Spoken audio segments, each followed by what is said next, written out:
नमस्कार, स्वागत है आपका न्यूज 18 पंजाब हरियाणा हिमाचल में। मैं हूं आपके साथ कुसुम रावत। कृषि बिलों पर लगातार सियासी घमासान जारी है और इन्हीं कृषि बिलों के विरोध में अकाली दल ने बड़ा दांव खेला है। केंद्रीय कैबिनेट से हरसिमरत कौर बादल का इस्तीफा दे दिया गया है। हरसिमरत कौर बादल का इस्तीफा मंजूर भी कर दिया गया है। पंजाब की बेटी किसानों के साथ खड़ी है, ये कहना है हरसिमरत बादल का। सरकार में किसानों की नहीं सुनी गई, शंकाएं दूर नहीं की गई और बिना शंकाएं दूर किए ही बिल को पास करना दुर्भाग्यपूर्ण है।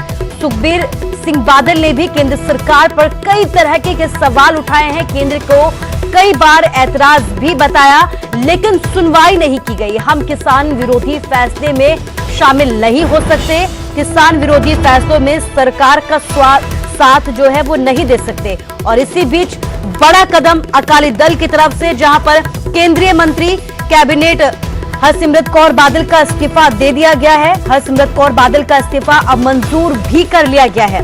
पंजाब की बेटी किसानों के साथ खड़ी है, ये कहना है हरसिमरत कौर बादल का। तो कृषि बिलों पर सियासी घमासान लगातार जारी है और इस बीच बड़ी बात यह है कि बड़ा दांव खेलते हुए अकाली दल की तरफ से हरसिमरत कौर बादल ने अपना इस्तीफा दिया है और बड़ी बात यह है कि इस इस्तीफे को मंजूर भी कर लिया गया है। की जो भावनाएं सेंटर सरकार को बताने की कोशिश की, पर जब आखिर में सेंटर सरकार ने जो हमारी बातें थी, जो किसान की शंकाएं थी, वो दूर नहीं की, पर इमीडिएटली अपना एक्ट लेके आगे पार्लियामेंट में। सो हमारी पार्टी क्योंकि किसान के साथ है और हमारे किसान के लिए कुछ भी कर सकती है, हमने फैसला किया इसका विरोध करेंगे। और जो एक्ट से किसान खुश नहीं, वो पार्टी खुश नहीं, और हमने फैसला किया कि हमारे नुमाइंदा जो पार्टी में हरसिमरत कौर बादल, उसको वो इस्तीफा देगी और दे दिया उन्होंने इस्तीफा दे। Our party, we have just taken a decision to resign, and we already resigned.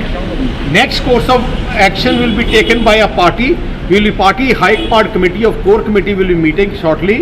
We will discuss every issue, all the situation, everything. Next course of action will be decided by a party.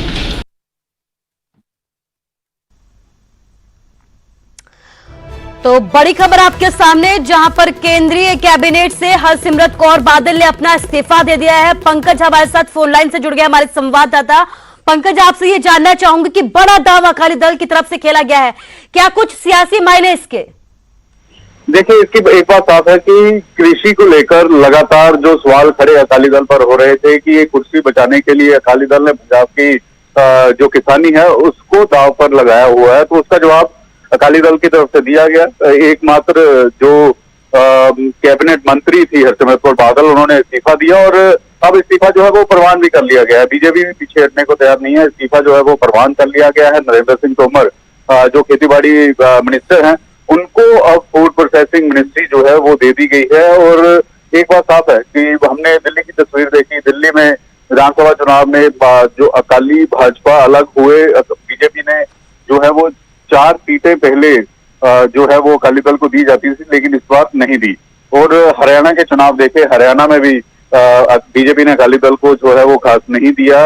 Akali Dal अलग चुनाव लड़ा और BJP जो है वो अलग चुनाव लड़ी। और अब क्योंकि 2022 के चुनाव हैं, 2022 के चुनाव से पहले जिस तरह के समीकरण बन रहे हैं, जो ये कहा जाता था कि सबसे पुराना और सबसे मजबूत रिश्ता अकाली भाजपा का है, उसमें दरार पड़ती हुई जरूर नजर आ रही है। जिस तरह से पिछले घटनाक्रम कुछ दिनों में हुए हैं, क्योंकि जेपी नड्डा जो बीजेपी राष्ट्रीय अध्यक्ष हैं, उनसे सुखबीर सिंह बादल खुद मिलने गए थे और ये कहा गया था कि जब तक किसानों के शंके हैं, किसानों को जो ऑर्डिनेंस समझ नहीं आ रहा, तब तक इसको लोकसभा में लाया जाए। बावजूद उसके लोकसभा में लाया गया, सिर्फ लोकसभा में लाया ही नहीं गया बल्कि पारित भी किया गया। ऐसे में अकाली दल ने अपना रोष व्यक्त करते हुए इस्तीफा दिया और उसको बीजेपी ने तुरंत प्रवान भी जो है वो कर लिया है। जी, एक और बड़ी बात यह है पंकज की एक बैठक भी होने वाली है जिसमें अकाली दल गठबंधन को लेकर फैसला ले सकता है। हालांकि दूरियों की खबर तो बहुत पहले से ही थी, लेकिन क्या लगता है इस बैठक में क्या कुछ निकलकर सामने आ सकता है? देखिए, अगले 2 या 3 दिन में सुखबीर सिंह बादल जो है वो कोर कमेटी की बैठक चंडीगढ़ में बुलाने जा रहे हैं और उसमें सभी अकाली दल के सीनियर नेताओं से सलाह मशवरा लिया जाएगा कि आगे क्या करना है, आगे किस तरह की रणनीति रहेगी। क्योंकि जो प्रकाश सिंह बादल के समय और अटल बिहारी वाजपेयी के समय रिश्ते अकाली भाजपा के थे, वो उस तरह के अब नहीं रहे हैं। और अब जब हरियाणा में हम तस्वीर देख चुके हैं, दिल्ली में तस्वीर देख चुके हैं और 2022 में चुनाव में समय अभी बाकी है, लेकिन बीजेपी के बहुत सारे नेता ऐसे हैं जो वो कह रहे हैं कि अब 23 सीटों से भैया चुनाव नहीं लड़ेंगे, अब सीटें बढ़ानी पड़ेंगी या अकाली दल अपना रास्ता देख ले। और जो प्रदेश अध्यक्ष भाजपा के हैं वो तो यहाँ तक कह चुके हैं कि हम 117 के 117 सीटों पर मजबूती से अपना संगठन कर रहे हैं, उसके मायने अलग से हैं। तो ऐसे में अकाली दल और बीजेपी का रिश्ता कहाँ तक कितना मजबूत रहेगा या फिर जो दरार पड़ चुकी है वो दरार और ज्यादा बढ़ेगी, ये आने वाले दिनों में तस्वीर साफ होती हुई नजर आएगी। लेकिन अब कोर कमेटी की बैठक में काफी तस्वीरें सलाह मशवरा करने के बाद अकाली दल इस पर फैसला लेगा। जी पंकज, इस तमाम जानकारी के लिए आपका शुक्रिया। तो गठबंधन पर अभी फैसला लेना बाकी है, लेकिन बड़ी बात यह है कि केंद्रीय कैबिनेट से हरसिमरत कौर बादल ने अपना इस्तीफा दे दिया है और उनका इस्तीफा मंजूर भी कर लिया गया है। आरती है वीर, इस ऑर्डिनेंस की उन्होंने आवाज बन के इस ऑर्डिनेंस के खिलाफ अपनी सरकार के खिलाफ आवाज वोट पाई।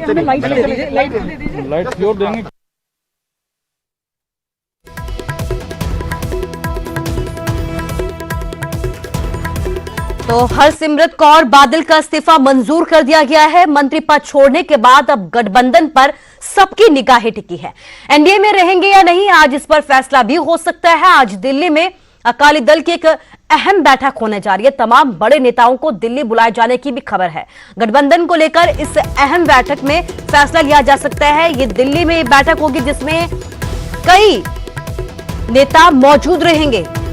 तो मंत्री पद छोड़ने के बाद गठबंधन पर सबकी निगाहें टिक गई हैं और इसी गठबंधन को लेकर आज एक अहम बैठक होने वाली है। एनडीए में रहेंगे या नहीं रहेंगे, आज इस बैठक में तस्वीर साफ हो जाएगी। आज दिल्ली में अकाली दल की अहम बैठक जिसमें तमाम बड़े नेता अकाली दल के मौजूद रहेंगे। दिल्ली बुलाए जाने की खबर अभी तक सामने आई है। गठबंधन को लेकर इस बैठक में तस्वीर साफ हो सकती है।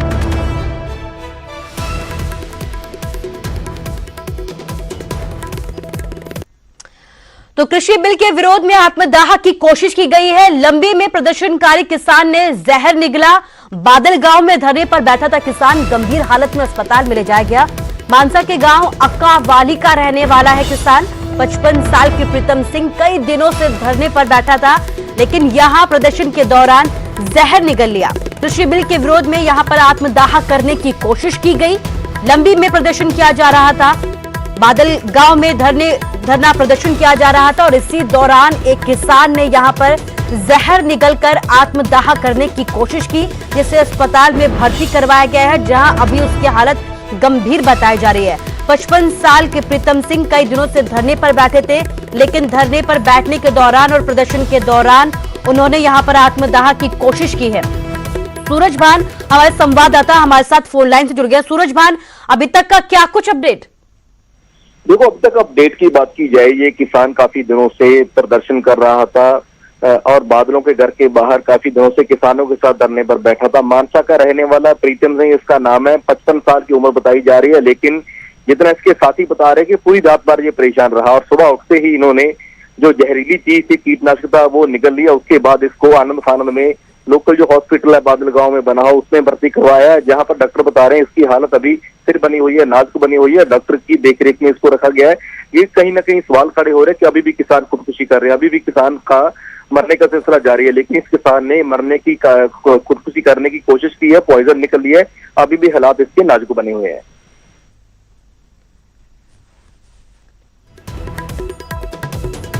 जी सूरज, इस तमाम जानकारी के लिए आपका शुक्रिया। तो लंबे वक्त से प्रदर्शन किया जा रहा था और इसी दौरान आत्मदाह की कोशिश की गई है, जहर निगलकर आत्मदाह की कोशिश की गई है, जहां फिलहाल उसे अस्पताल में भर्ती करवा दिया गया और हालत अभी भी गंभीर बनी हुई है।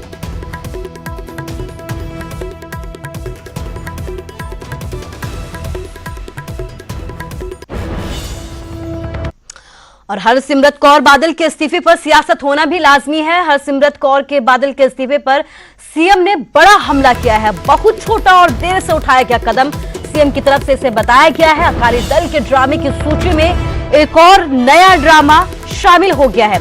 मंत्री पद से इस्तीफा भी स्टंट है और इससे ज्यादा और कुछ नहीं। अपनी सियासत चमकाने के लिए अकाली दल की तरफ से इस तरीके का दांव खेला गया है और अपनी सियासत को बचाने के लिए इस्तीफे का ऐलान किया गया है। किसानों को मूर्ख बनाना चाहता है अकाली दल, ये कहना है कैप्टन अमरिंदर सिंह का। किसानों को गुमराह करने की कोशिश अब सफल नहीं होगी।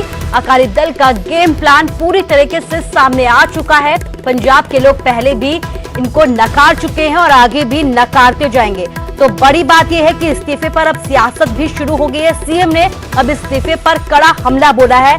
बहुत छोटा कदम इसे बताया है, देर से उठाया गया कदम बताया है। अकाली दल के ड्रामे की पूरी सूची में सीएम ने यह कहा है कि एक बड़ा ड्रामा जुट गया है। मंत्री पद से इस्तीफा भी एक स्टंट से ज्यादा कुछ नहीं है। अपनी सियासत बचाने के लिए इस्तीफे का ऐलान किया गया है। किसानों को मूर्ख बनाना चाहता है अकाली दल, लेकिन किसान बेवकूफ नहीं है। अकाली दल को किसान पहले भी नकार चुके थे और आगे भी नकारते रहेंगे।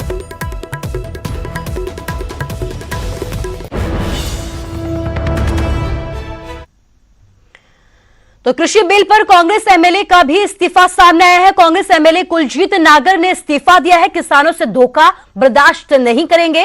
नागर का ये कहना है किसान का बेटा हूं, दर्द समझ सकता हूं, काले दिन का हिस्सा नहीं बनना चाहता। नागर की तरफ से ये कहा गया है। नागर ने हरसिमरत कौर के इस्तीफे को ड्रामा बताया है। पहले समर्थन करते रहे और अब नौटंकी कर रहे हैं, ये कहना है कुलजीत नागर का, जिनकी तरफ से इस्तीफा दे दिया गया है। एमएलए हैं, कांग्रेस एमएलए हैं और अब इस्तीफा दिया गया है। किसानों के समर्थन में इस्तीफे की बात सामने आई है। तो पहले जहां केंद्रीय मंत्री हरसिमरत कौर बादल ने अपना इस्तीफा दिया है अकाली दल में, तो वहीं अब कांग्रेस में भी इस्तीफे का दौर शुरू हो गया है। कांग्रेस विधायक कुलजीत नागर ने भी अपना इस्तीफा दिया है। किसानों से धोखा मैं बर्दाश्त नहीं करूंगा और यही वजह है कि मैंने अपना इस्तीफा दिया है, ये कहना है कांग्रेस विधायक कुलजीत नागर का।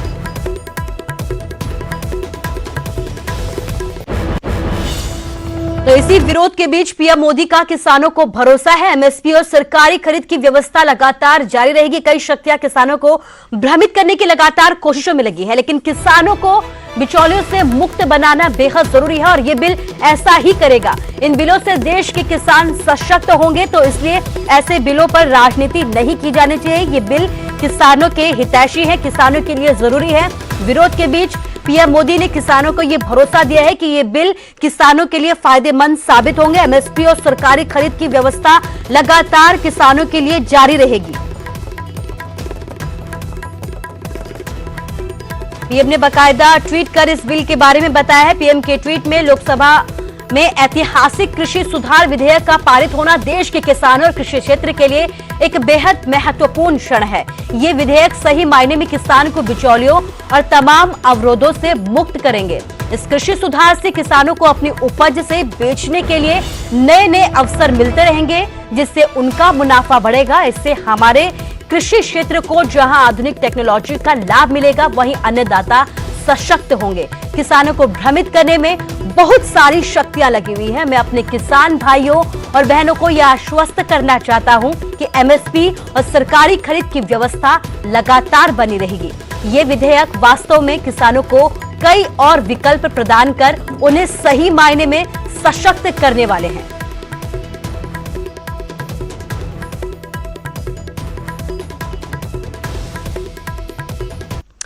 तो पीएम मोदी ने भले ही भरोसा दिया हो, लेकिन सियासी घमासान हर तरफ जारी है। आज राज्यपाल को ज्ञापन सौंपेगी कांग्रेस। विधानसभा का विशेष सत्र बुलाए जाने की मांग की गई है। कृषि बिल का डटकर विरोध करेंगे, यह कहना है पूर्व सीएम भूपेंद्र सिंह हुड्डा का। हरियाणा में भी लगातार सियासत की जा रही है। 21 सितंबर को हर जिला मुख्यालय में कांग्रेस की तरफ से धरना प्रदर्शन किया जाएगा। तो न सिर्फ पंजाब बल्कि हरियाणा में भी इन बिलों को लेकर सियासी उबाल जारी है। आज राज्यपाल को ज्ञापन सौंपेगी कांग्रेस। विधानसभा का विशेष सत्र बुलाने की भी मांग की गई है और इसके साथ ही ये कहा गया है कि इस बिल के विरोध में 21 सितंबर से हर जिला मुख्यालय में धरना प्रदर्शन किया जाएगा। अध्यादेश को हम हरियाणा पे थोपने नहीं देंगे, क्योंकि ये एग्रीकल्चर जो है वो स्टेट सब्जेक्ट है और इसी को लेकर हमने जो विधानसभा का स्तर था उसमें एडजर्नमेंट मोशन दिए थे कि भाई इसको लागू नहीं करना चाहिए। आज ही स्पीकर साहब के पास हमने रेजोल्यूशन भेज दिया है इसको निरस्त करने के लिए, हरियाणा में ना लागू होने के लिए।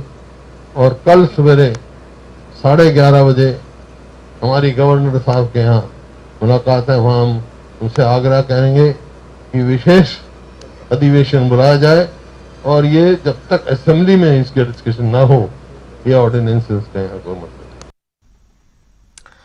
और हिमाचल से खबर है, हिमाचल में पटरी से उतरा पर्यटन कारोबार। कोरोना काल में 4,000 करोड़ रुपए का नुकसान हुआ है। पर्यटन क्षेत्र के लिए योजना बना रही है सरकार। सीएम की तरफ से ये बयान सामने आया है। तमाम बंदिशें भी कर दी गई है खत्म और अब पर्यटन कारोबार को फिर से मजबूत करने की कोशिश की जा रही है। पर्यटन से जुड़े हुए लोगों को मुआवजा देना असंभव है क्योंकि बड़ी संख्या में ये नुकसान हुआ है। हिमाचल में पर्यटन कारोबार को लेकर अब सीएम का बयान भी सामने आया है। कोरोना काल में 4,000 करोड़ रुपए के नुकसान का आंकलन हुआ है। पर्यटन क्षेत्र के लिए योजना तैयार की जा रही है ताकि दोबारा से पर्यटन क्षेत्र को मजबूत किया जा सके। तमाम बंदिशें भी अब खत्म कर दी गई है ताकि पर्यटक जो है ज्यादा से ज्यादा हिमाचल में पहुंचे और पर्यटन कारोबार को एक बार फिर से रफ्तार मिले। तो पर्यटन से जुड़े लोगों को मुआवजा देने की जब बात आई तो सीएम ने इस बात से इनकार कर दिया और कहा कि पर्यटन से जुड़े लोगों को मुआवजा देना असंभव है। बारीकी से कैलकुलेट करना तो सरल नहीं है, कठिन है। लगभग हमारा मानना है लेकिन मोर देन 4,000 करोड़ के लगभग लॉस जो है हमारी टूरिज्म इंडस्ट्री को हुआ है हिमाचल प्रदेश में, जिसमें होटलियर है, हमारे जितने भी लोग हैं सबके सब जो प्रभावित हुआ उसको इतना इकोनॉमी में जो है इतना लॉस हुआ है इतना।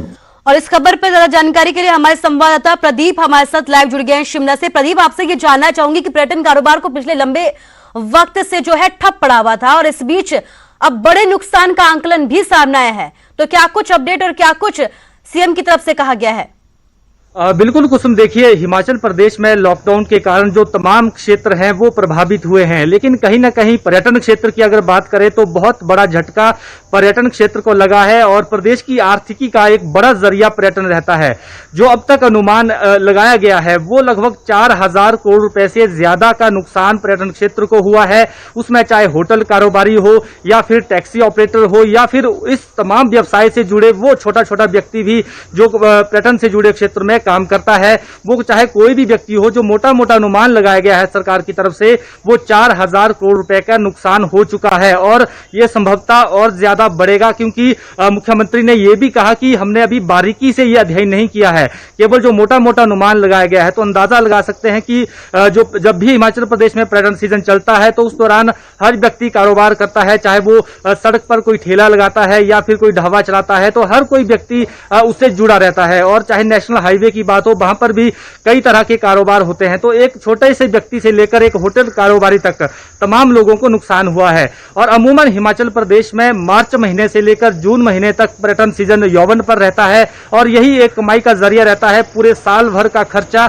इसी पर्यटन सीजन में निकल जाता है। लगभग पर्यटन कारोबारियों की 60% कमाई केवल इसी जो मार्च माह से लेकर जून महीना है इसमें कमाई होती है, बाकी कमाई विंटर सीजन में होती है। लेकिन इस बार क्योंकि ये कमाई का जो बड़ा जरिया था, ये तमाम जो महीने थे ये बर्बाद हो चुके हैं और अब उम्मीद है कि विंटर सीजन से, लेकिन उसमें भी उम्मीद नहीं है कि ज्यादा कारोबार होगा क्योंकि अभी भी कोरोना का खौफ वो बना हुआ है और लगातार जो पर्यटक है उनको भी जो है कहीं ना कहीं डर है कि अब अगर खुला घूमेंगे तो दिक्कतें आ सकती हैं। लेकिन उम्मीद सरकार को यह है कि एक योजना तैयार की जाए ताकि पर्यटक आकर्षित हो, वो प्रदेश में भी आए और कोरोना भी ना ले आए, इसको लेकर एक योजना तैयार होगी, ये मुख्यमंत्री की तरफ से कहा गया है। लेकिन जब राहत पैकेज की बात आई, जो कारोबारी इसमें जुड़े हुए थे पर्यटन क्षेत्र से, तो सरकार ने जो अनुमान लगाया है वो बहुत ज्यादा है और वो जो अमाउंट है, जो राशि है राहत पैकेज की, वो बहुत ज्यादा बन रही है। तो ये प्रदेश सरकार के वश में नहीं है देना। ऐसे में छोटी मोटी जो रियायतें हैं वो आने वाले समय में पर्यटन कारोबारियों को जरूर दी जा सकती है और इससे पहले भी दी गई हैं। लेकिन इतना जरूर कह सकते हैं कि इस कोरोना काल ने कहीं ना कहीं पर्यटन क्षेत्र जो है वो पूरी तरह से निगल दिया था। और भी अगर क्षेत्रों की बात करें तो हिमाचल प्रदेश में जो अनुमान लगाया गया है 30,000 करोड़ रुपए का कुल नुकसान हुआ है, जिसमें पर्यटन क्षेत्र भी शामिल है, ट्रांसपोर्ट सेक्टर शामिल है, इसके साथ मैन्युफैक्चरिंग सेक्टर शामिल है, जो इंडस्ट्री का क्षेत्र है वो भी शामिल है। तमाम जो ये क्षेत्र हैं ये प्रभावित हुए हैं। प्रदीप, इस तमाम जानकारी के लिए आपको शुक्रिया कहना चाहूंगी। समय की कमी की वजह से हमें इससे निकलना होगा। तो बड़ी बात यह है कि योजना तैयार की जा रही है, नुकसान बड़ा है, आंकलन ज्यादा हुआ है और इस बीच अब योजना तैयार की जाएगी। पर्यटकों को लुभाने की तमाम कोशिशें हिमाचल सरकार की तरफ से की जाएगी। और फिलहाल इस बुलेटिन में बस इतना ही। नमस्कार।